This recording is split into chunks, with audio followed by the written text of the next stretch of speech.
हरे कृष्ण। श्रीमद् भागवतम स्कंध 4 अध्याय 8 श्लोक नंबर 27।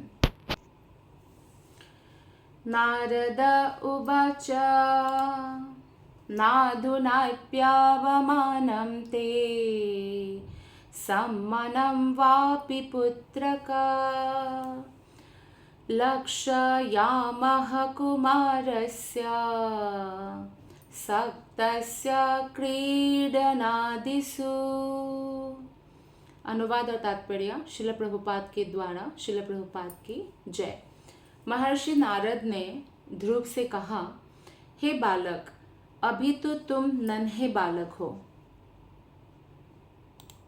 जिसकी आसक्ति खेल इत्यादि में रहती है, तो फिर तुम अपने सम्मान के विपरीत अपमानजनक शब्दों से इतने प्रभावित क्यों हो?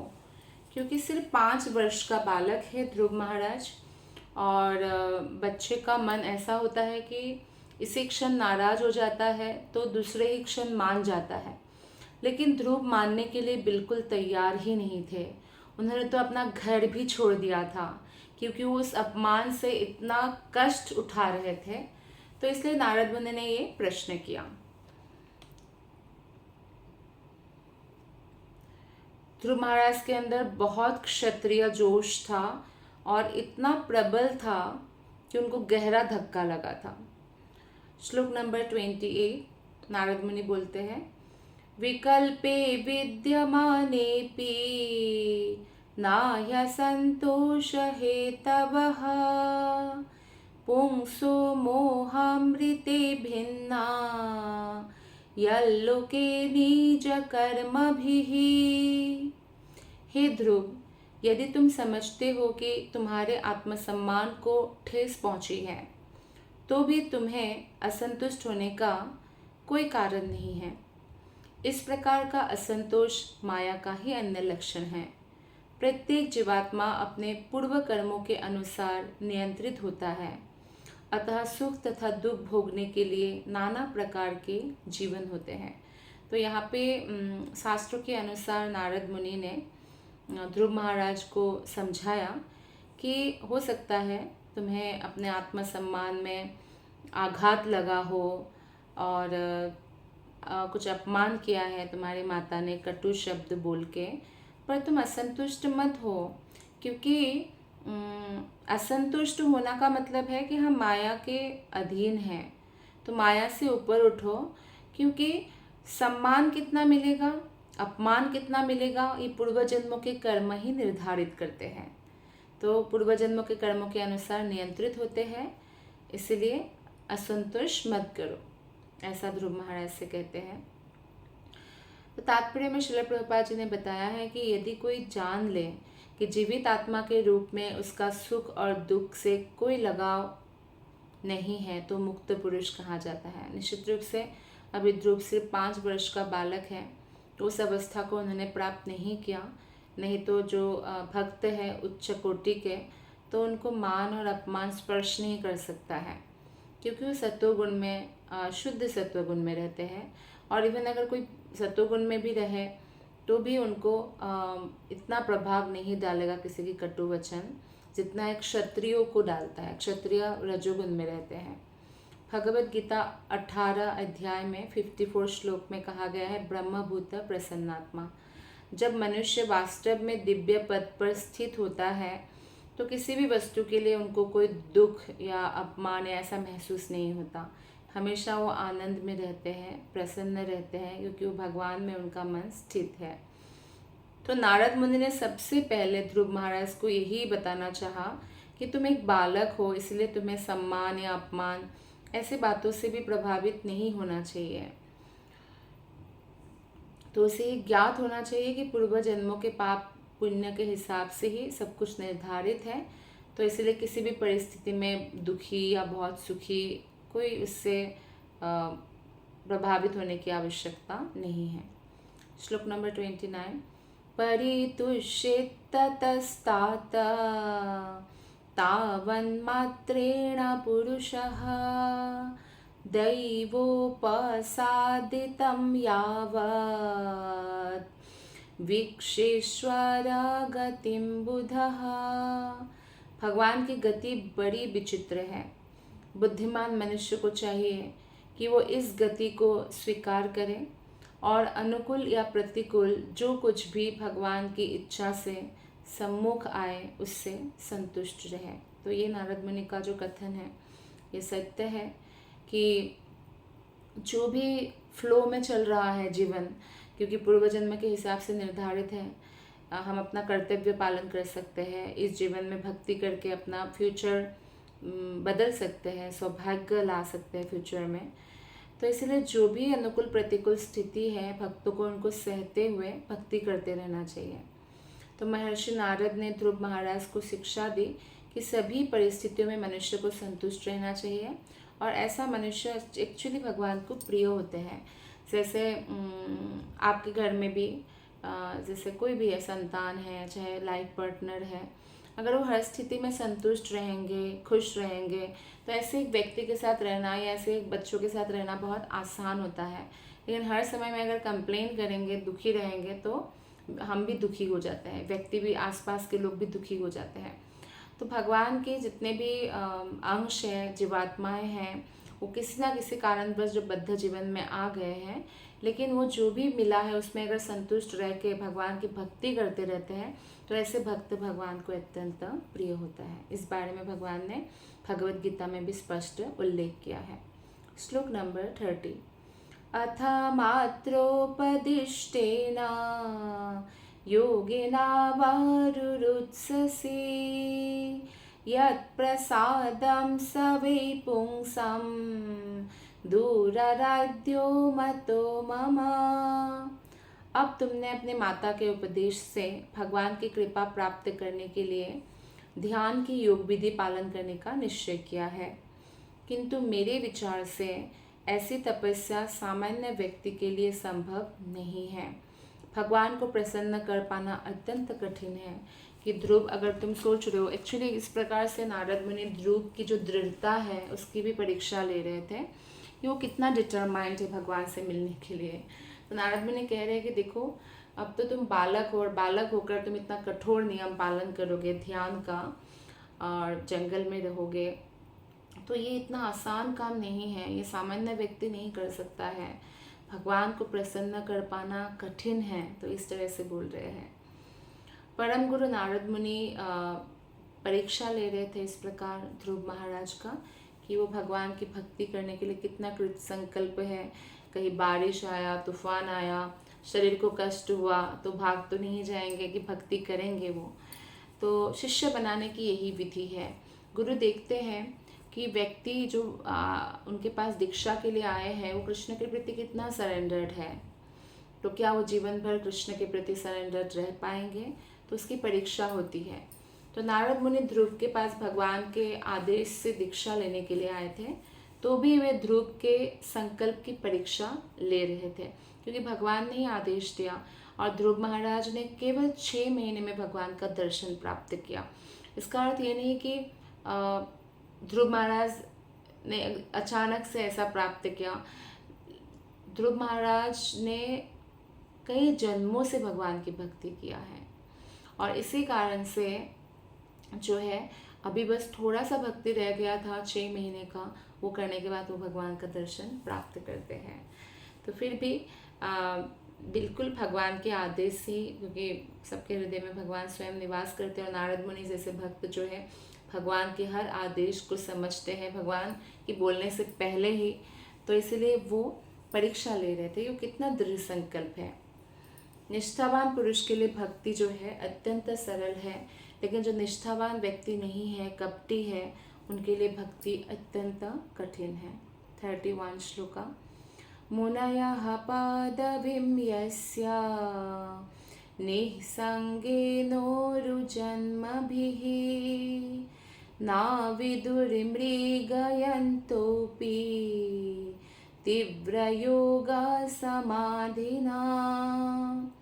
नारद मुनि ने आगे बताया, अनेकानेक जन्मों तक इस विधि का पालन करते हुए तथा भौतिक कलमश से विरक्त रहकर अपने को निरंतर समाधि में रखकर और विभिन्न प्रकार की तपस्याएं करके अनेक योगी ईश्वर साक्षात्कार के मार्ग का पार नहीं पा सके। तो बहुत सारे योगी हजारों वर्ष से जो है शरीर धारण कर रहे हैं और वो तपस्या कर रहे हैं, लेकिन फिर भी भगवान को प्राप्त नहीं कर पाए। तो ये नारद मुनि कह रहे हैं, मतलब कहीं रूप गोस्वामी ने जैसे कहा है ना, उत्साहात निश्चय धैर्यात। अब उत्साह तो बहुत है ध्रुव महाराज में, निश्चय भी है, कृत संकल्प है, दृढ़ संकल्प है, लेकिन धैर्य भी होना चाहिए। इस श्लोक के माध्यम से नारद मुनि कह रहे हैं कि ऐसे बहुत सारे ऋषि मुनि हैं जो अनेकों जन्मों से तपस्या कर रहे हैं, फिर भी भगवान को प्राप्त नहीं किया इस तरह से। लेकिन आप देखिएगा कि ध्रुव महाराज इतने दृढ़ संकल्प है कि वो भगवान को प्राप्त करके ही जाएंगे। उनको नहीं पता कि 6 महीने प्राप्त करेंगे। नारद मुनि ने तो कह दिया कि हजारों जन्मों से कर रहे हैं, वो तैयार है, उनको बस भगवान से मिलना है, वो डिटरमाइंड है, तभी जाकर नारद मुनि उनको दीक्षा प्रदान करते हैं। वैसा डिटर्मिनेशन होना चाहिए। श्लोक नंबर 32। अतो निवर्ततामेष निर्बन्धस्तावनिष्फलः यतिष्यति भवान् काले श्रेयसां समुपस्थिते। इसलिए हे बालक, तुम्हें इसके लिए प्रयत्न नहीं करना चाहिए, इसमें सफलता नहीं मिलने वाली। अच्छा हो कि तुम घर वापस चले जाओ।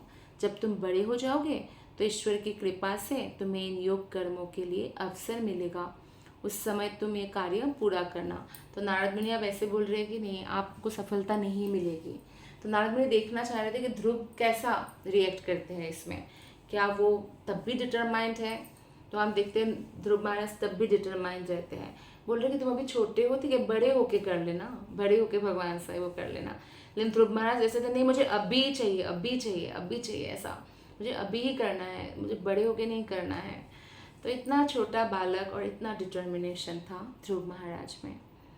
सामान्यतः लोग क्या सोचते हैं कि बचपन खेलने कूदने का समय है, और जो जवानी आता है तो स्त्री पुरुष संग का समय है, और बुढ़ापे में जब मृत्यु पास आ जाए तो वो लोग सोचते तब हम भक्ति करेंगे। लेकिन बुढ़ापा ही नहीं आ रहा है कलयुग में, और बुढ़ापा आने से पहले ही लोग मर रहे हैं। और किसी का बुढ़ापा आ भी जाए तो इतना भयंकर होता है बुढ़ापा, केयर टेकर की ज़रूरत होती है।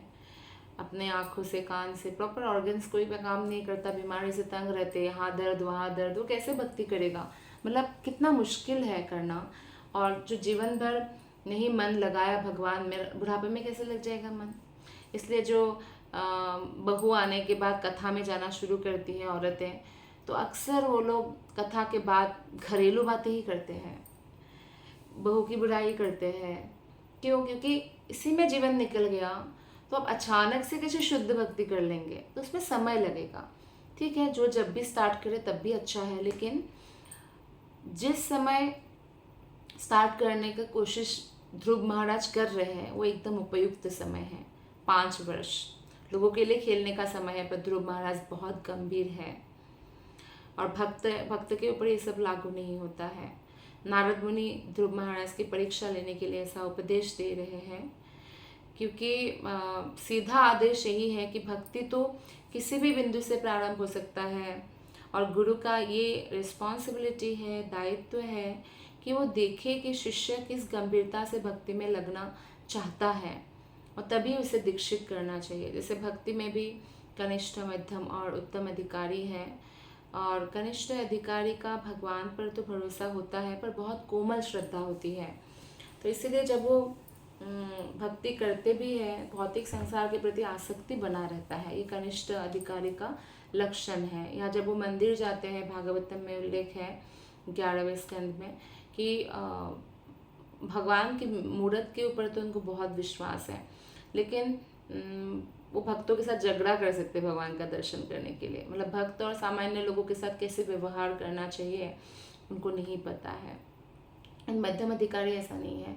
मध्यम अधिकारी का विश्वास बहुत दृढ़ है, उनका श्रद्धा परिपक्व है, और वो गुरु से दीक्षा ले चुके हैं, और गुरु की आज्ञा पालन में ही वो अपना जीवन समझता है और व्यस्त रहता है। तो इस तरह से मध्यम अधिकारी का 4 लक्षण बताया गया है कि वो भगवान श्री कृष्ण को अपना प्रेम का सर्वोच्च पात्र मानते हैं, वो भक्तों से मित्रता करते हैं, और जो इनोसेंट पब्लिक है उनको भगवान के बारे में प्रचार करते हैं, और जो ईर्ष्या करने वाले लोग हैं, बहुत ज़्यादा तर्क वितर्क करने वाले, उनसे दूर रहते हैं। उत्तम अधिकारी जो होते हैं उनका 24 घंटे में मन कृष्ण में स्थित होता है, और वो कभी भी किसी की निंदा में रुचि नहीं लेते हैं। उनका एकमात्र यही चिंता है कि कैसे ज़्यादा से ज़्यादा बद्धजीवों का उद्धार हो, कैसे मैं विश्व के कोने कोने में भी प्रचार कर पाऊँ। तो इस तरह से उत्तम अधिकारी भगवान की भक्ति में लगे रहते हैं। तो भक्त के ऊपर ये सब लागू नहीं होता कि बच्चा है तो सिर्फ खेलेगा कूदेगा, गृहस्थ बन गए तो सिर्फ पत्नी के साथ जो है और परिवार के साथ ही व्यस्त रहेगा। नहीं, वो हमेशा भक्ति करेगा, और भक्ति कोई भी किसी भी समय स्टार्ट कर सकते हैं। श्लोक नंबर 33। यस्या यद्वैव विहितं सा तेना सुख दुःखयोः आत्मानं तोषयन् देहि तमसः पारमृच्छति। मनुष्य को चाहिए कि जीवन की किसी भी अवस्था में, चाहे सुख हो या दुख, जो देवी इच्छा भाग्य द्वारा प्रदत्त है, संतुष्ट है। जो मनुष्य इस पर टिका रहता है वह अज्ञान के अंधकार को बहुत सरलता से पार कर लेता है। जो भी जीवन में आता है, अनुकूल प्रतिकूल परिस्थिति, अगर वो एक्सेप्ट कर लेते हैं, इंसान एक्सेप्ट नहीं कर पाते तभी डिप्रेशन होता है, तभी सुसाइड करते हैं, तभी परेशान रहते हैं दिन रात। लेकिन उसने अगर एक्सेप्ट कर लिया, ठीक है ये दुख मेरे कर्म की वजह से आया है, तो मैं इस दुख को सहन कर लेता हूँ और भगवान की भक्ति अच्छे से करता हूँ, तो फिर उसी समय प्रॉब्लम ख़त्म है। तो नारद मुनि ये सलाह देते हैं कि हर मनुष्य को जीवन की किसी भी अवस्था में हमेशा संतुष्ट रहना चाहिए, प्रसन्न रहना चाहिए, भगवान की सेवा में लगे रहना चाहिए, तभी वो अपना लक्ष्य प्राप्त कर पाएंगे और अज्ञान के अंधकार को आसानी से पार करेंगे। तो जब तक भक्तिमय सेवा के अतिरिक्त कोई भी कार्य किया जाता है तो संसार में सुख दुख तो उत्पन्न होंगे ही। तो भक्ति में ही केवल आनंद है, बाकी सब में सुख दुख मिला हुआ है। यदि हम पाप और पुण्य कर्मों से मिलने वाले सुख और दुख के प्रति आसक्त होने के बदले ये जो अज्ञानता है इससे उबरना चाहते हैं, तो हमें कैसी भी स्थिति हो उसको सहन करना चाहिए, तपस्या की तरह। जैसे बड़े बड़े ऋषि मुनि तपस्या करते हैं, तो सूरज की भयंकर गर्मी हो, चाहे बर्फीली ठंडी हो, तो वो हमेशा ध्यान लगाते हैं भगवान पर। तो ऐसे ही हमें भगवान पर ध्यान लगाना चाहिए, और इस प्रकार यदि हम भगवान की शरण ग्रहण करें तो इस भौतिक संसार के चंगुल से छूट सकते हैं। श्लोक नंबर 34। गुणाधिकान्मुदं लिप्सेत् अनुक्रोशं गुणाधमात् मैत्रीं समानदन्विच्छिन् न तापेदभिभूयते। प्रत्येक मनुष्य को इस प्रकार व्यवहार करना चाहिए। यदि वो अपने से अधिक योग्य व्यक्ति से मिले तो उसे अत्यधिक हर्षित होना चाहिए। यदि अपने से कम योग्य व्यक्ति से मिले तो उसके प्रति सदैव होना चाहिए, और यदि अपने समान योग्यता वालों से मिले तो उससे मित्रता करनी चाहिए। इस प्रकार मनुष्य को इस भौतिक संसार के त्रिविध ताप कभी भी प्रभावित नहीं कर पाते। मनुष्य सबसे ज़्यादा दुखी इसलिए रहते हैं क्योंकि उनको ईर्ष्या होता है। लेकिन अगर हमें अपने से अच्छा, किसी भी चीज़ में अच्छा कोई है वो मिलते हैं तो हमें खुश होना चाहिए। जो भी सीखने का है उनसे वो हम सीख सकते हैं क्योंकि वो हमसे ज़्यादा जानते हैं। ईर्ष्या नहीं करना चाहिए दूसरों की उन्नति को देखकर। और अगर हमारे जैसा इक्वल मिले कोई तो हमें मित्रता कर लेनी चाहिए, क्योंकि इक्वल्स में मित्रता होती है। और हमसे अगर कम योग्य कोई मिले तो उनके प्रति दयावान होना चाहिए क्योंकि हमसे कम है। तो यही प्रभुपाद जी बोलते हैं कि सामान्यतः ज़्यादातर लोग क्या करते हैं, अपने से अगर ज़्यादा योग्य व्यक्ति मिल जाते हैं, कि अपने से धनी, अपने से सुंदर, अपने से फेमस, तो ईर्ष्या करने लगते हैं। और अपने से कम योग्य व्यक्ति तो उसको नीचा दिखाएंगे, उसका उपहास करेंगे, मजाक उड़ाएंगे, और समान व्यक्ति को पाकर अपने कार्यों से वो गर्वित हो उठते हैं। लेकिन यही कारण है भौतिक कष्टों का।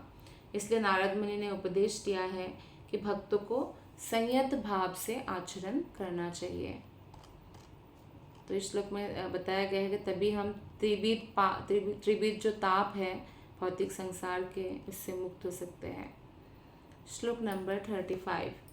ध्रुवा उवाच सोऽयं शमो भगवता सुखदुःखाहतात्मनं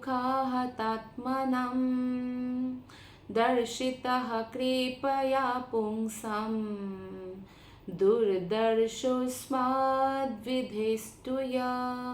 ध्रुव महाराज ने कहा, हे नारद जी, आपने मन की शांति प्राप्त करने के लिए कृपा पूर्वक जो भी कहा है वो ऐसे पुरुष के लिए निश्चय ही अत्यंत शिक्षाप्रद है जिसका हृदय सुख दुख की भौतिक परिस्थितियों से चलायमान है।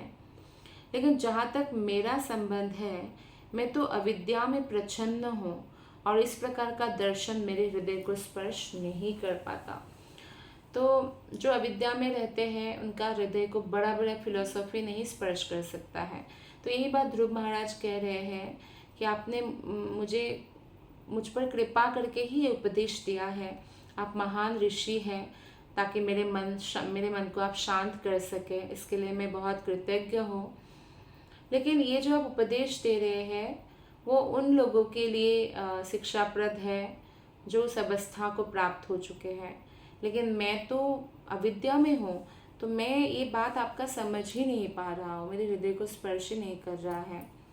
जो व्यक्ति भगवान को प्रसन्न करने के लिए कोई भी वस्तु त्याग करने के लिए उद्यत रहता है तो उसकी आकांक्षा दिव्य है। जैसे फॉर एग्जाम्पल किसी को बहुत पसंद है नशा करना, लेकिन जैसे वो कृष्ण और कृष्ण भक्तों से मिले उन्होंने तुरंत नशा छोड़ दिया। यानी उन्होंने अपना बहुत ऐसा प्रिय या एडिक्टेड एक लाइफ था उसको त्याग दिया। ध्रुव ने नारद मुनि द्वारा दिए उपदेश को ग्रहण नहीं किया यहाँ पे, क्योंकि उन्होंने अपने मन को, अपने आप को इस शिक्षा के अयोग्य समझा, क्योंकि उनका मन जो है भौतिक आकांक्षा में है और वो अपमान की अग्नि में जल रहा है। लेकिन यहाँ पे ये भी हम देखते हैं कि जैसे 4 प्रकार के लोग भगवान के पास जाते हैं, अर्थ, अर्थार्थी, जिज्ञासु, ज्ञानी।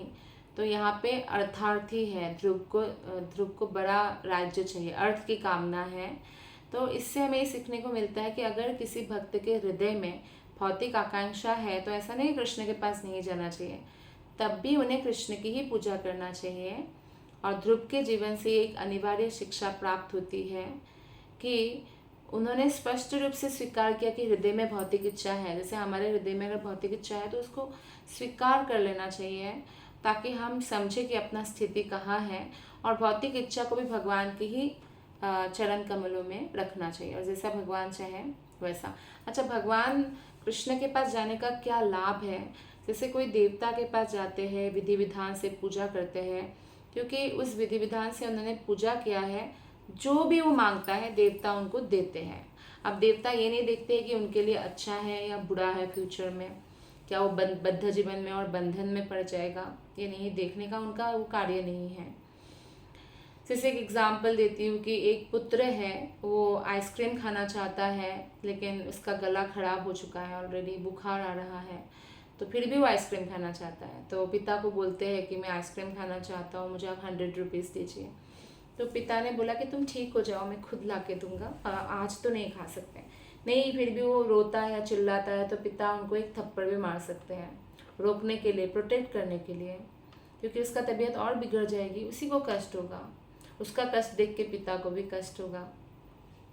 लेकिन अगर वो उसी 100 रुपीज़ को, मान लीजिए किसी रिश्तेदार ने उसको दिया था, तो 100-200 रुपीज़ लेके दुकानदार के पास जाते हैं और बोलते हैं अंकल मुझे एक आइसक्रीम दो, तो दे देंगे। दुकानदार का काम है बेचना, वो ये नहीं बोलेंगे बेटा तुम्हारा गला तो खराब नहीं है, बुखार तो नहीं है, मुझे चेक करने दो, ये सब नहीं बोलेंगे, उनका वो धर्म नहीं है। तो ऐसे ही देवता लोग अगर विधि विधान से कोई पूजा करते हैं वो उनको प्रदान करते हैं। ये नहीं देखते कि इससे शायद वो और उलझ जाएगा बंधन में, नहीं देखते। लेकिन भगवान कृष्ण हमारे पिता है, तो अगर हम भौतिक इच्छा को लेकर कृष्ण के पास जाते हैं, भगवान कृष्ण तभी हमारी भौतिक इच्छा पूर्ण करते हैं अगर वो हमें आगे जाके कष्ट नहीं पहुंचाएगा। लेकिन अगर आगे जाके हमारे लिए वो हानिकारक है, वो कभी नहीं प्रदान करेंगे। इसलिए बेस्ट है कि हम भौतिक इच्छा भी हो तो भगवान के सामने ही रखें। तो ध्रुव महाराज ने यहाँ पे स्पष्ट रूप से स्वीकार किया है कि वे भौतिक सुख दुख से ऊपर नहीं है और अभी भी वो सुख दुख में पड़े हुए हैं। तो इसलिए उनको ये विश्वास था कि नारद मुनि ने जो भी उपदेश दिया वो बहुत उपयोगी है, लेकिन उनकी स्थिति के कारण वो उसे स्वीकार नहीं कर पा रहे हैं। तो यहाँ पे स्पष्ट हमें मिलता है कि कोई भले ही भौतिक आकांक्षा भी रखे तो भी वो भगवान के भक्त बन सकते हैं। 36 अथापि मे अविनीतस्य क्षात्रं घोरामुपेयुषः सुरुच्या दुर्वचो बाणैर्न भिन्ने श्रयते हृदि। हे भगवान, मैं आपके उपदेशों को ना मानने की धृष्टता कर रहा हूँ, किंतु ये मेरा दोष नहीं है। ये तो क्षत्रिय कुल में जन्म लेने के कारण है। मेरी विमाता सुरुचि ने मेरे हृदय को अपने कटु वचनों से क्षत विक्षत कर दिया है। अतः आपकी यह महत्वपूर्ण शिक्षा मेरे हृदय में टिक नहीं पा रही। तो गुरु के सामने अपने मन को खोलना भी चाहिए। ध्रुव महाराज बोल रहे हैं कि मुझे क्षमा कीजिएगा कि मैं आपके उपदेश को स्वीकार नहीं कर पा रहा हूँ, और इसका कारण यह है कि मैं क्षत्रिय कुल में जन्म लिया, तो बचपन से मैंने क्षत्रिय शिक्षा ही प्राप्त किया है। तो इसीलिए जो भी मेरे सौतेली माँ ने मुझे इतना कठोर वचन बोल के अपमान किया है, मैं उसको चाहकर भी भूल नहीं पा रहा हूँ। इसलिए आप जो भी शिक्षा दे रहे हैं वो मैं समझ नहीं पा रहा हूँ। तो उनकी जो विमाता थी सौतेली माँ, तो ध्रुव को कहा था कि क्योंकि रानी सुनीति के गर्भ से उसका जन्म हुआ है, तो वो कभी भी ना सिंहासन पर बैठ सकता है ना राजा की गोदी पर। तो यानी वो कभी राजा नहीं बन सकते, ऐसे बोल दिया। इसलिए ध्रुव महाराज ने संकल्प लिया कि ठीक है, समस्त देवताओं में श्रेष्ठ जो ब्रह्मा है ना, ब्रह्मा के लोक से भी श्रेष्ठ लोक का मैं राजा बनूंगा, भगवान से मांगूंगा। इस तरह से तो ध्रुव ने स्पष्ट रूप से स्वीकार किया कि उसमें ब्राह्मण जैसी विनयशीलता नहीं है। ब्राह्मण का गुण अलग होता है, क्षत्रिय का अलग होता है। जैसे अमेरिका या ऐसे देशों में ज़्यादातर शूद्र प्रवृत्ति को बढ़ावा दिया जाता है। अगर उसमें से किसी को बोलेंगे कि नहीं तुम योद्धा बनो, आर्मी ज्वाइन करो, नहीं ज्वाइन करना चाहेगा, क्योंकि उसमें क्षत्रिय गुण नहीं है। लेकिन आपने ऐसे बहुत लोगों से हो सकता है मिले हो कि जो आर्मी, पिता आर्मी थे, शहीद हो गए, वो भी आर्मी ही बनना चाहता है, यानी वो भी युद्ध करना चाहते हैं। और ऐसे भी आर्मी है जो युद्ध आए तो खुश होते हैं कि अब मुझे मौका मिलेगा रक्षा करने का देश का, तो वो क्षत्रिय है। लेकिन क्षत्रिय से ब्राह्मण का गुण की आशा या ब्राह्मण से क्षत्रिय का गुण की आशा हम नहीं कर सकते, क्योंकि वो अपने अपने प्रवृत्ति या प्रकृति में है।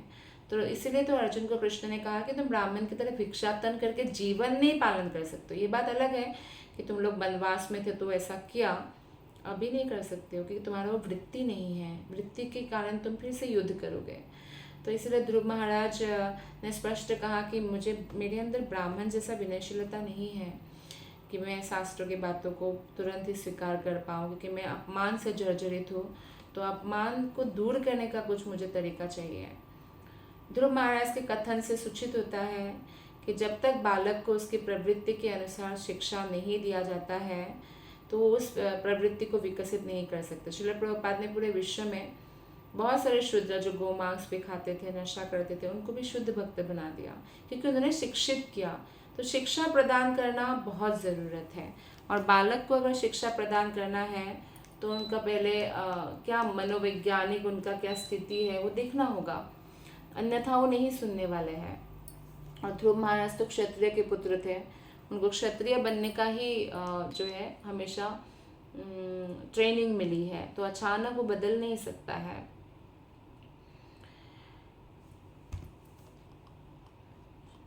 नेक्स्ट श्लोक 37। पदम त्रिभुवनोत्कृष्टं जिगीषुः साधुवर्त्मे मे ब्रूयिहस्मत्पितृभिर्ब्रह्मन् नन्यैरप्यानधिष्ठितम्। हे विद्वान ब्राह्मण, मैं ऐसा पद ग्रहण करना चाहता हूँ जिसे अभी तक तीनों लोकों में किसी ने भी, यहाँ तक कि मेरे पिता तथा पितामहों ने भी ग्रहण न किया हो। यदि आप अनुग्रहित कर सके तो कृपा करके मुझे ऐसे सत्य मार्ग की सलाह दें जिसे अपना करके मैं अपने जीवन के लक्ष्य को प्राप्त कर सकूं। तो यहाँ पे ध्रुव की इच्छा थी कि माता ने तो बोला कि तुम इस आसन में नहीं बैठ सकते, राज सिंहासन। तो उन्होंने बोला ठीक है, मैं भी दिखाऊंगा, मैं ब्रह्मा से, ब्रह्मांड का राजा है ब्रह्मा, उनसे बड़ा तो कोई राजा नहीं ब्रह्मांड में, उनसे भी बड़ा जो है मैं राज्य मांगूंगा। तो ऐसा मुझे चाहिए, तीनों लोगों में जिस किसी का भी ऐसा राज्य ना हो, मुझे ऐसा राज्य चाहिए और उसके लिए मैं भगवान से मांगूंगा। तो नारद के पूछने पर, नारद ने भी पूछा भी नहीं था, उससे पहले ही ध्रुव महाराज ने ऐसे कहा कि मुझे ऐसा चाहिए, ऐसा मुझे ऐसा राज्य चाहिए। तो निस्संदेह ध्रुव महाराज का पिता चक्रवर्ती सम्राट था और जो उनके पिता के पिता यानी ब्रह्मा, वो ब्रह्मांड के सृष्टा थे। तो ध्रुव महाराज ने अपने पिता और पितामह से भी बढ़कर श्रेष्ठ साम्राज्य प्राप्त करने की आकांक्षा नारद मुनि के सामने रखा और वो ये भी चाहते कि तीनों लोगों में उनका कोई कंपटीटर नहीं हो, वो निष्कंटक राज्य चाहिए था उनको।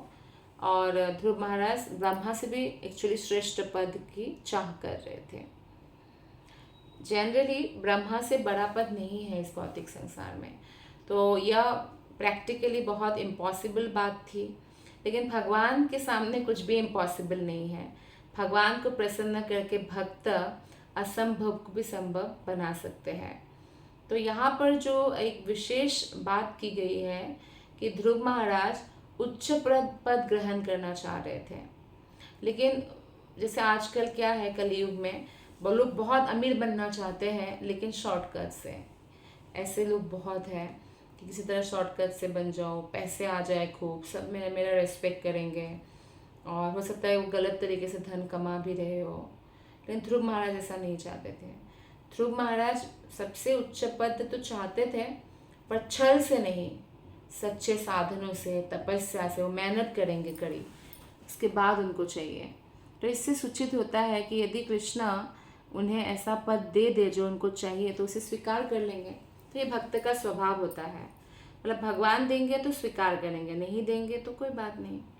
तो ध्रुव महाराज को दुख था कि वे नारद मुनि के उपदेश को नहीं मान पा रहे थे, इसलिए नारद जी से प्रार्थना किया कि कृपा करके मुझे ऐसे मार्ग दिखलाए जिससे मैं जो चाहता हूँ वो मिले। आप देखिए, जब मन में कोई भौतिक आकांक्षा होता है ना, तो भक्ति का उपदेश इतना समझ नहीं आता है। इसलिए भागवत कथा में भी सबका रियलाइजेशन अलग अलग होता है। जो जितना आध्यात्मिक है और भौतिक कम है, उसको उतना ही ज़्यादा रस आएगा, आनंद आएगा। तो यहाँ पे चित्रकेतु महाराज का उदाहरण हम ले सकते हैं। चित्रकेतु महाराज को हमेशा ये शौक था, उन्होंने एक रानी से विवाह किया, फिर दूसरा, इस तरह से 1 करोड़ रानी से विवाह किया, फिर भी कोई भी रानी उनको एक पुत्र नहीं दे पाए। तो ऐसा नहीं कि चित्रकेतु महाराज में कोई प्रॉब्लम था, नहीं दे पाए। तो तभी अंगिरा ऋषि आते हैं, और कोई भी ऋषि मुनि हमारे पास आते हैं तो वो हमें भगवान के बारे में एक्चुअली प्रचार करने के लिए आते हैं, भगवान के बारे में कथा करने के लिए आते हैं। लेकिन जब चित्रकेतु तो भक्त थे, पर जब अंगिरा ऋषि ने देखा कि चित्रकेतु का जो मन है, ऋषि लोग मन देख सकते हैं कि इनका जो मन है वो एक दुख से आवृत है, इनका बहुत बड़ा दुख है कि इनके जाने के बाद कोई उत्तराधिकारी प्रजा को नहीं दे पाए, इनको पुत्र चाहिए। तो फिर अंगिरा ऋषि ने भगवान की कथा नहीं की, क्योंकि उनको मालूम था कि इनको समझ नहीं आएगा, उनको पुत्र ही चाहिए। तो उसी रिलेटेड बात किया कि मैं देख रहा हूँ कि आपका मन जो है बहुत दुखी है, किस बात से है। तो राजा बोलते हैं मुझे पुत्र चाहिए। तो बोलते ठीक है पुत्र देंगे, चलो यज्ञ करते हैं। तो यज्ञ करते हैं, फिर यज्ञ का भाग बड़ी रानी को खिलाते हैं, फिर संतान होता है और फिर वो संतान मर जाता है बचपन में ही, क्योंकि बाकी सौतेली माताओं ने उनको विष दे दिया।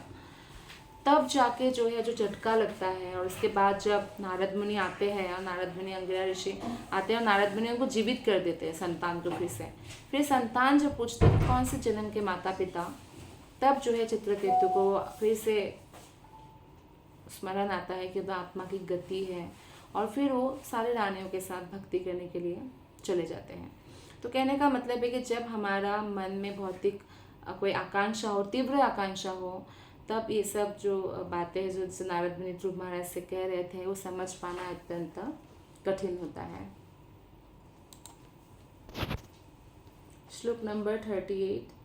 नूनं भवान् भगवतो योऽङ्गजः पारमेष्ठिनः वितुदन्नाट्टते वीणां हिताया जागतोर्कवत्। हे भगवान, आप ब्रह्मा के सुयोग्य पुत्र हैं और आप अपनी वीणा बजाते हुए समस्त विश्व के कल्याण हेतु विचरण करते रहते हैं। आप सूर्य के समान हैं जो समस्त जीवों के लाभ के लिए ब्रह्मांड भर में चक्कर काटता रहता है। तो यहाँ पे इस श्लोक में नारद मुनि का गुणानुकीर्तन करते हैं और नारद मुनि से ऐसी आशा भी रखते हैं ध्रुव महाराज की कोई ऐसे उपदेश दे ताकि मेरा भी कल्याण हो जाए। लेकिन भक्त जब किसी का कल्याण करते हैं तो वो भक्ति ही प्रदान करते हैं, तो ऐसा ही होने वाला है। तो ऑब्वियसली नारद मुनि जो है ब्रह्मा के पुत्र हैं, मानस पुत्र है, और वीणा बजाते हुए हमेशा भगवान नारायण का नाम जपते हुए वो प्रचार करने के लिए विचरण करते रहते हैं। सूर्य के समान इसलिए कहा गया कि सूर्य भी ब्रह्मांड का चक्कर काटता है। किस लिए? वो क्यों परिक्रमा करते रहते हैं? ताकि वो सबका कल्याण कर सके, सबको रोशनी मिले। तो तात्पर्य में श्रील प्रभुपाद जी बताते कि ध्रुव महाराज ने आभार व्यक्त किया नारद मुनि से कि आप जैसे महापुरुष ने मुझे दर्शन दिया जो पूरे विश्व को आलोकित कर रहे हैं सूर्य के समान घूम घूम कर। तो एकमात्र यही लक्ष्य होता है नारद मुनि का कि सबको भक्त बनाए, भक्ति सिखाए। इस प्रकार ध्रुव महाराज को पूरा विश्वास हो गया था कि नारद मुनि उनकी इच्छा पूर्ति कर सकते हैं, और भले ही उनकी इच्छा अद्भुत थी, अपूर्व थी, और सुनने वाले बोलेंगे कि कैसे ब्रह्मा से भी बड़ा राज्य मिल सकता है। तो उन्होंने प्रार्थना की कि नारद मुनि जो उनका विशेष अनुग्रह है, इच्छा है, उसको पूरा करें। और ध्रुव महाराज लेकिन अपनी इच्छा पूर्ति के लिए कृत संकल्प थे, और इसी के लिए उन्होंने अपना घर और महल भी बचपन में ही त्याग दिया था। श्लोक नंबर 39। मैत्रेय उवाच इत्युदार्हितमाकर्ण्य भगवान् नारदस्तदा प्रीतः प्रत्याहतं बालं सद्वाक्यमानुकंपया। मैत्रेय मुनि ने आगे कहा, ध्रुव महाराज के शब्दों को सुनकर महापुरुष नारद मुनि उन पर अत्यधिक दयालु हो गए और अपनी अहेतु की कृपा दिखाने के उद्देश्य से उन्होंने निम्नलिखित विशिष्ट उपदेश दिया। और नारद मुनि तो स्वभावतः ही बहुत दयालु है, भगवान के शुद्ध भक्त है, वो गुरु पद में है। तो इसीलिए स्वाभाविक है कि जो भी व्यक्ति उनको मिले, यहाँ तक कि सांप को भी नारद मुनि ने प्रचार किया था, जिससे सांप अहिंसक बन गए थे। मृगारी को प्रचार किया, जिससे मृगारी अहिंसक बन गए, भक्त बन गए। लेकिन ध्रुव महाराज यहाँ बालक थे, और जैसे बालक कोई ऐसा हट करते हैं कि मुझे ये चाहिए, तो ऐसे ही उनका जिद थी कि मैं भगवान से मांगूंगा, ब्रह्मा से भी बड़ा राज्य मांगूंगा। तो इसीलिए नारद मुनि अत्यंत दयालु हो गए। नारद मुनि समझ गए कि ये लड़का जो है दृढ़ प्रतिज्ञ है। तो आगे नारद मुनि कहते हैं, नारद उवाच जनन्याभिहितः पंथः सावे निःश्रेयसस्य ते भगवान् वासुदेवस्तं भजतं प्रवणात्मना। नारद मुनि ने ध्रुव महाराज से कहा, तुम्हारी माता सुनीति ने भगवान की भक्ति के पथ का अनुसरण करने के लिए जो उपदेश दिया है वो तुम्हारे लिए सर्वथा अनुकूल है, अतः तुम्हें भगवान की भक्ति में पूर्ण रूप से निमग्न हो जाना चाहिए। तो सुनीति माता ने भक्ति करने के लिए बोला था और नारद मुनि कह रहे हैं कि वो भक्ति का पथ ही बेस्ट है, तो इसी के द्वारा आपको भगवान बहुत जल्दी प्राप्त हो सकते हैं। क्योंकि ध्रुव महाराज ब्रह्मा से भी उच्च पद की आशा कर रहे थे और ब्रह्मांड में ब्रह्मा से बड़ा कोई पद नहीं है, क्योंकि वो देवताओं में भी प्रधान है। तो लेकिन उससे भी बड़ा कुछ मांग रहे थे ना वो। जैसे ब्रह्मा जी का बहुत कठोर तपस्या किया था हिरण्यकशिपु ने, हम सब जानते हैं। और उन्होंने क्यों तपस्या किया था, मैं अमर हो जाऊं। तो ब्रह्मा जी उनको क्या बोलते हैं, मैं खुद अमर नहीं हूं तो मैं तुम्हें अमरता का वरदान नहीं दे सकता, तो नहीं दे पाए। तो इसी तरह से अब ध्रुव महाराज को कैसा चाहिए, ब्रह्मा से भी बड़ा, ब्रह्मा से भी उच्च पद चाहिए, राज्य चाहिए। तो ब्रह्मा, देवता तो दे ही नहीं सकते, देवता की बश की बात ही नहीं है ये। अगर ब्रह्मा जी की भी तपस्या करें तो ब्रह्मा जी भी नहीं दे सकते, क्योंकि ब्रह्मा जी के पास भी उससे बड़ा कुछ नहीं है। तो इसीलिए नारद मुनि ने कहा कि आपको भगवान की ही शरण में जाना चाहिए। अगर ये अभूतपूर्व जो आप मांग कर रहे हैं उसका पूर्ति सिर्फ भगवान कर सकते हैं, कोई भी देवता को पूजा करके आप उसे प्राप्त नहीं कर पाएंगे। अतः कृष्ण की पूजा करने के लिए उनको सलाह दिया गया।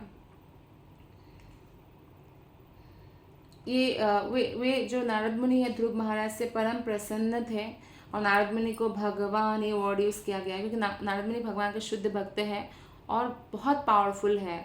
वो चाहे तो एक्चुअली भगवान के जो भक्तों में अष्ट सिद्धियाँ हैं, वो चाहे तो सृष्टि भी कर सकते हैं। लेकिन गुरु का कर्तव्य है कि जो भी प्रोसेस के थ्रू शिष्य को ले जाए वो भगवान की भक्ति तक पहुंच जाए। तो इसलिए ध्रुव महाराज से नारद मुनि बहुत प्रसन्न थे। चाहते तो तुरंत वर दे सकते थे, लेकिन वो गुरु का रोल निभा रहे थे और उनको भक्ति में लगाने के लिए वो अब आगे उनको बताएंगे कि किस प्रकार उनको भगवान का ध्यान करना है। तो अर्जुन ने भी जब कृष्ण को गुरु स्वीकार किया, कृष्ण चाहते तो बस चाहने मात्र से सब मर जाते कौरवों का, लेकिन कृष्ण ने अर्जुन को कहा है कि तुम कर्तव्य करो, तुम क्षत्रिय हो ना, युद्ध करो। कृष्ण का पूरा साथ था, पूरा आशीर्वाद था। ऐसे नारद मुनि का पूरा आशीर्वाद है ध्रुव महाराज के साथ, लेकिन वो भक्ति के माध्यम से ही वो भगवान तक ले जाना चाहते हैं। कृष्ण ने भी यही कहा कि युद्ध करते समय मेरा स्मरण करते रहना तो तुम विजयी होंगे। श्लोक नंबर 41। धर्मार्थ काम मोक्षाख्यम या इच्छे श्रेय आत्मनः एकम ह्येव हरिस्तत्र कारणम पाद सेवनम। जो व्यक्ति धर्म अर्थ काम तथा मोक्ष इन 4 पुरुषार्थों की कामना करता है, उसे चाहिए कि पूर्ण पुरुषोत्तम भगवान की भक्ति में अपने आप को लगाए, क्योंकि उनके चरण कमलों की पूजा से इन सबकी पूर्ति होती है। अगर वो धर्म भी करना चाहते, धर्म कार्य, तो भी कृष्ण को स्मरण करते हुए करना चाहिए, तो वो कर सकेगा। क्योंकि कृष्ण ही एक्चुअली सभी के हृदय में परमात्मा रूप में है, वही प्रेरणा देते हैं। अगर अर्थ की कामना है तो भी, और कोई भी इच्छा पूर्ति करना है, कामना है कुछ तो भी, और मोक्ष प्राप्ति करना है तो भी कृष्ण ही उनको प्रदान कर सकते हैं। तो भगवत गीता में ये कहा गया है कि भगवान की अनुमति के बिना देवता वरदान नहीं दे सकते हैं। कोई भी यज्ञ होता है तो यज्ञ का निरीक्षण करने के लिए नारायण शिला या शालिग्राम शिला सामने रखी जाती है, क्योंकि भगवान की अनुमति के बिना देवता वरदान नहीं दे सकते हैं। तो इसलिए बुद्धिमान जो व्यक्ति होते हैं वो कभी भी देवताओं से कोई वरदान मांगने नहीं जाते हैं, वो सीधे कृष्ण के पास जाते हैं, क्योंकि कृष्ण ही वरद है, वरदराज, वर देने वाला है। तो समस्त वरदानों का वो कारण स्वरूप है। जैसा कि भगवान कृष्ण ने भगवत गीता में कहा है कि कर्मकांड अनुष्ठान बहुत लोग करते हैं, यज्ञ आदि, लेकिन वो वास्तविक धर्म नहीं है। वास्तविक धर्म है भगवान कृष्ण के प्रति शरणागत होना, भले वो दुख को मिटाने के लिए शरणागत हो या पैसों के लिए हो, जिज्ञासा के लिए हो, ज्ञान के कारण हो, जो भी रीज़न हो, कृष्ण के ही शरणागत होना हमारा धर्म है। जो भक्त भगवान की सेवा में लगा रहता है वो अपनी इंद्रियों की तुष्टि के बारे में कभी भी निराश नहीं होता है, क्योंकि अगर वो कुछ इंद्रिय तुष्टि चाहते भी है ना, भगवान उनकी इच्छा को पूरी करते हैं। दूसरे शब्दों में, समस्त भौतिक आकांक्षाओं से युक्त होने पर भी मनुष्य को भगवान कृष्ण की भक्ति करते रहना चाहिए, इससे उसकी समस्त इच्छाएं पूरी होंगी। श्लोक नंबर 42। तत्तात गच्छ भद्रं ते यमुनायास्तटं शुचि पुण्यं मधुवनं यत्र सान्निध्यं नित्यदा हरेः। तो अब नारद मुनि जो है डायरेक्ट आदेश दे रहे हैं ध्रुव महाराज को, हे बालक, तुम्हारा कल्याण हो, तुम यमुना के तट पर जाओ जहाँ पर मधुवन नामक विख्यात जंगल है और वहीं पर पवित्र हो। वहाँ जाने से ही मनुष्य वृंदावन वासी भगवान के निकट पहुँचता है। तो हम सब जानते हैं कि वृंदावन के जो ब्रज के 12 वन हैं उसमें एक मधुवन है और सारे वन यमुना के तट पर ही स्थित है। तो मधुवन में एक्चुअली ध्रुव महाराज ने जो 6 महीना तपस्या किया था वहाँ क्या था, और हम भी जब ब्रज में हैं तो मधुवन का दर्शन करने हमें जाना चाहिए। नारद मुनि यहाँ पे इसलिए विशेष रूप से निर्देश दे रहे हैं कि किस प्रकार कैसे आराधना करने से जल्दी उनको फल मिलेगा। जैसे कोई भी व्यक्ति को वृंदावन आते रहना चाहिए, क्योंकि जो एक माला वो अपने घर में करते हैं उससे जो फल मिलता है उसका 1000 गुना ज़्यादा फल वृंदावन में एक माला का मिलता है। तो यानी किसी भी मतलब फलवती अगर जल्दी होना है व्यक्ति को भक्ति में भी, तो उनको धाम का दर्शन करते रहना चाहिए। तो यही बता रहे हैं कि आप जाओ मधुवन में, ब्रज है और ब्रज में अगर आप आराधना करोगे तो जल्दी से फल मिलेगा। तो वे ध्रुव महाराज को यमुना के तट पर मधुवन पर ध्यान करने की और भगवान के नाम जप करने की सलाह देते हैं। आध्यात्मिक जीवन में शीघ्र प्रगति करने के लिए श्रील प्रभुपाद जी कहते हैं कि भक्त को तीर्थ स्थान में जाना चाहिए, इससे विशेष लाभ प्राप्त होता है। इसलिए भक्त लोग ट्रिप निकालते रहते हैं ना धाम में, कभी जगन्नाथपुरी, कभी द्वारकापुरी, तो कभी इस तरह से अलग अलग ट्रिप निकालते हैं, टूर में जाते हैं। भगवान तो सब जगह निवास करते हैं, लेकिन पवित्र स्थानों में जाने से व्यक्ति को आध्यात्मिक शक्ति मिलती है, भगवान तक पहुंचना सरल हो जाता है, क्योंकि ऐसे स्थानों में बड़े बड़े भक्त ऋषि मुनियों ने तपस्या किया है भगवान के बारे में। तो इसलिए ऐसे स्थानों में जाने से लाभ होता है। भारत में अनेक तीर्थ स्थान हैं, जैसे 4 धाम हैं, सतयुग का बद्रीनाथ, त्रेतायुग का रामेश्वरम, द्वापर युग का द्वारका और कलयुग का जगन्नाथपुरी। तो ये चारों पवित्र स्थान हैं और जैसे ही हम इन धाम में जाते हैं, क्योंकि भगवान की वहाँ पे लीला स्थली है, तो तुरंत हम अपने आप को वहाँ से कनेक्ट कर पाते हैं। तो जितने भी तीर्थस्थल है सबसे श्रेष्ठ है वृंदावन। जब तक कोई आध्यात्मिक जीवन में बहुत ऊपर नहीं होता तो उनको ये सलाह दी जाती है कि उनको धाम में जाकर रहकर भक्ति करना चाहिए, ताकि उनका जो है हृदय स्वच्छ हो जाए और भक्ति का कई गुना फल मिले। अगर कोई बहुत उच्च कैटेगरी के भक्त, नारद मुनि जैसे, वो तो नरक में भी जाते हैं, हर जगह जाते हैं, उनको कोई भी जगह की कोई भी कलमश छू नहीं सकते हैं, वो प्रचार के लिए जाते हैं। जैसे कि श्रील प्रभुपाद गए, हिप्पीज़ के बीच में भी रहे, पर हिप्पीज़ उनको नहीं बदल पाए, उन्होंने हिप्पीज़ को शुद्ध भक्त में परिवर्तित कर दिया। तो इसलिए जो भक्ति में उत्तम पद पर स्थित नहीं है उनको ऐसी जगह पर जाके भक्ति करने की सलाह दिया जाता है। तो वृंदावन क्षेत्र में 12 वन हैं, इन 12 वन में से एक मधुवन है। और जो भी भारतवर्ष से कोई भी ब्रज में आते हैं तो ये 12 वनों का दर्शन करते हैं। इसमें से 5 वन यमुना के पूर्वी तट पर है, भद्रवन, बिलवन, लोहवन, भांदिरवन, महावन। और यमुना के पश्चिमी तट पर और 7 वन हैं, वो है मधुवन, तालवन, कुमुदवन, बहुलावन, काम्यवन, खदिरवन तथा वृंदावन। इन 12 वनों में विभिन्न घाट हैं। यमुना हर जगह है हमारे ब्रज में, तो घाट का नाम भी अगर हम स्मरण करते हैं या सुनते हैं तो भी हमें वहाँ पे जाने जैसा या उससे जो लाभ मिलता है उसका वो हमें प्राप्त होता है।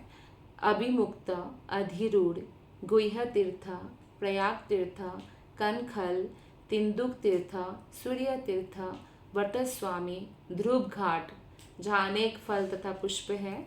यह स्थान प्रसिद्ध है क्योंकि यहीं पर ध्रुव महाराज ने ऊंचे चबूतरे पर तपस्या की थी 6 महीना। ऋषि तीर्थ, मोक्ष तीर्थ, बुद्ध तीर्थ, गोकर्ण, कृष्ण गंगा, वैकुंठ, असीकुंड, सतुहु सामुद्रिक कूप, अक्रूर तीर्थ। जब अक्रूर के रथ से कृष्ण और बलराम मथुरा जा रहे थे तो इसी घाट में सबों ने स्नान किया था, तो उस यमुना घाट का नाम हुआ अक्रूर तीर्थ। याज्ञिक विप्रस्थान, कुब्जा कूप, रंगस्थल, मंचस्थल, मल्लयुद्ध स्थान, दशाश्वमेध।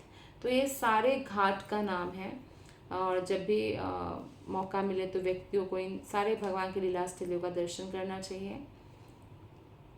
तो इसी के साथ आज की कथा को हम यहीं विराम देंगे। आप सबका हृदय से बहुत बहुत धन्यवाद। हरे कृष्णा।